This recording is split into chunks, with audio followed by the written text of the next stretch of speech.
Olá a todos. Quando pensamos em desertos, é comum compará-los a um mar de areia. Mas essa descrição clichê não faz justiça à grandiosidade e imponência do deserto do Saara. Uma imagem mais fiel seria a de um mar escaldante de areia com ilhas de rochas ardentes flutuando, algo que captura melhor a verdadeira essência desse lugar. O Saara é gigantesco, estendendo-se por 5.700 quilômetros de oeste a leste e 2.000 quilômetros de norte a sul. Para se ter uma ideia, a área total do Brasil é de cerca de 8,5 milhões de quilômetros quadrados, o que faz do nosso país o quinto maior do mundo. Pois bem, o Saara, com seus mais de 9 milhões de quilômetros quadrados, é grande o suficiente para engolir o Brasil inteiro. O Saara é o maior deserto quente do planeta, um lugar que parece não ter fim. Claro, isso sem contar a Antártida, que tecnicamente também é um deserto, mas não do tipo que imaginamos com dunas de areia. Quando falamos de deserto, pensamos em um lugar extremamente seco, quente, quase sem vida e principalmente sem água.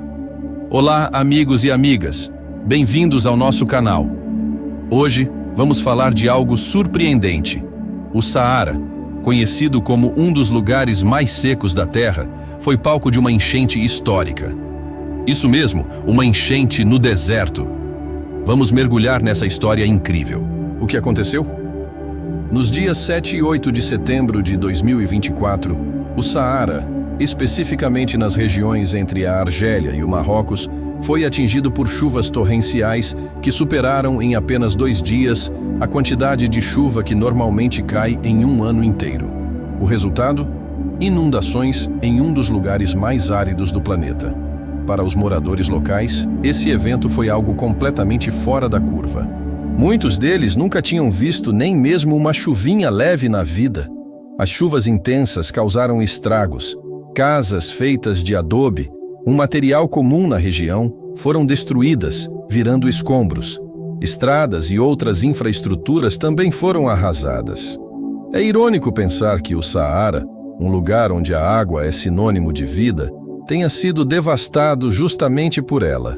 Campos agrícolas, muitos recém-plantados, foram inundados e as colheitas se perderam. Segundo autoridades marroquinas, a vila de Tagonite, a cerca de 450 quilômetros ao sul da capital Rabat, foi uma das mais afetadas.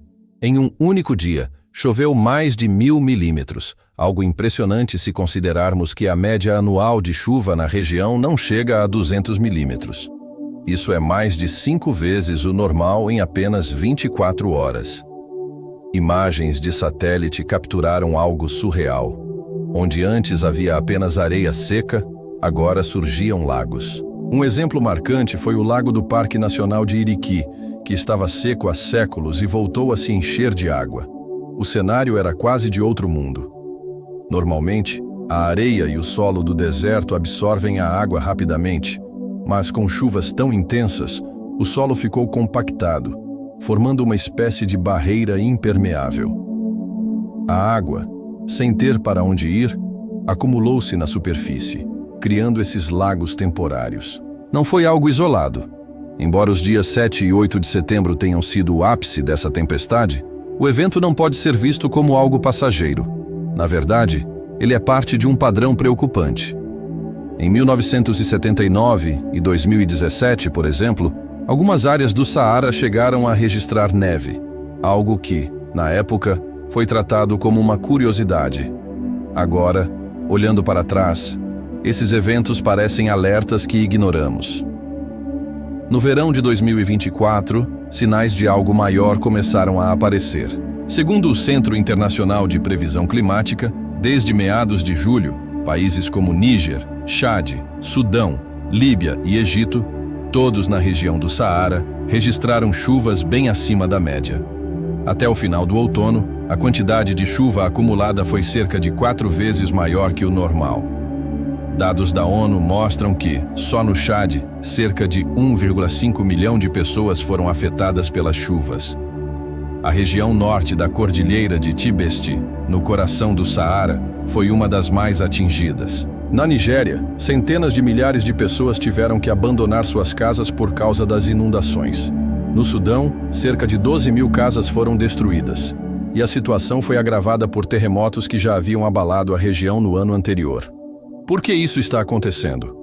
A ciência ainda não tem uma explicação definitiva para essas chuvas extremas, mas muitos especialistas apontam para as mudanças climáticas como a principal causa. As chuvas no Saara em 2024 parecem estar ligadas à atividade de furacões no Atlântico. Esses furacões são formados por uma combinação de correntes de ar vindo da costa oeste da África e massas de ar do hemisfério norte e sul que se encontram na chamada Zona de Convergência Intertropical, uma região próxima ao Equador, conhecida por sua instabilidade climática. Em 2024, essa zona de convergência se deslocou mais para o norte, aproximando-se da borda sul do Saara. Cientistas acreditam que esse movimento foi impulsionado pelo aquecimento global, que elevou a temperatura dos oceanos, especialmente no Atlântico. Com águas mais quentes, formaram-se mais furacões, que carregaram nuvens de chuva para áreas onde normalmente não chove. Modelos climáticos já haviam previsto esse cenário. Com o aumento das emissões de gases de efeito estufa, os oceanos absorvem mais calor, o que intensifica as monções e leva chuvas para o interior da África, incluindo o Saara. Alguns pesquisadores acreditam que esse processo pode criar um ciclo vicioso. A água da chuva evapora, forma novas nuvens e provoca ainda mais chuva. Se essa tendência continuar, chuvas no Saara podem se tornar comuns até o final do século. Alguns cientistas acreditam que isso é resultado de mudanças climáticas causadas pelo homem, enquanto outros argumentam que pode ser parte de um ciclo natural. Há ainda quem diga que é uma combinação dos dois. O Saara nem sempre foi assim, vale lembrar que o Saara nem sempre foi o deserto árido que conhecemos. Há cerca de 8 milhões de anos, a região era coberta por florestas e savanas, um período conhecido como Saara Verde. Essa fase, chamada de último período úmido africano, foi impulsionada por monções semelhantes às que vimos em 2024. Cerca de 5.000 anos atrás, as chuvas diminuíram e o Saara se transformou no deserto que é hoje. Alguns estudiosos acreditam que essa transformação foi causada por mudanças na órbita da Terra e que o Saara pode permanecer seco por mais 15.000 anos antes de voltar a ser verde. Outros, porém, alertam que as mudanças climáticas mais atuais estão acontecendo rápido demais para serem apenas parte de um ciclo natural. E agora? Uma equipe de climatologistas está investigando esses eventos extremos no Saara por meio do programa IMERG. Entre 2000 e 2021, eles identificaram 6 ocasiões em que bacias secas do deserto se encheram de água, algo raro. Nesse período, foram registradas cerca de 36.000 chuvas no Saara, sendo 30% delas no verão. Cientistas da Universidade do Sul da Califórnia acreditam que essas mudanças no Saara são uma consequência direta do aquecimento global. Por outro lado, defensores da teoria de ciclos climáticos apontam para a história do Saara para argumentar que essas mudanças são normais. Independentemente de quem está certo, uma coisa é clara: as enchentes no Saara estão se tornando mais frequentes e precisamos agir. Monitorar as mudanças na superfície do deserto é essencial para entender melhor essas transformações e, quem sabe, evitar desastres maiores no futuro. Se você gostou desse conteúdo, deixe seu like, compartilhe com os amigos e nos ajude a espalhar essa história. Agradecemos por nos acompanhar e até a próxima. Tchau!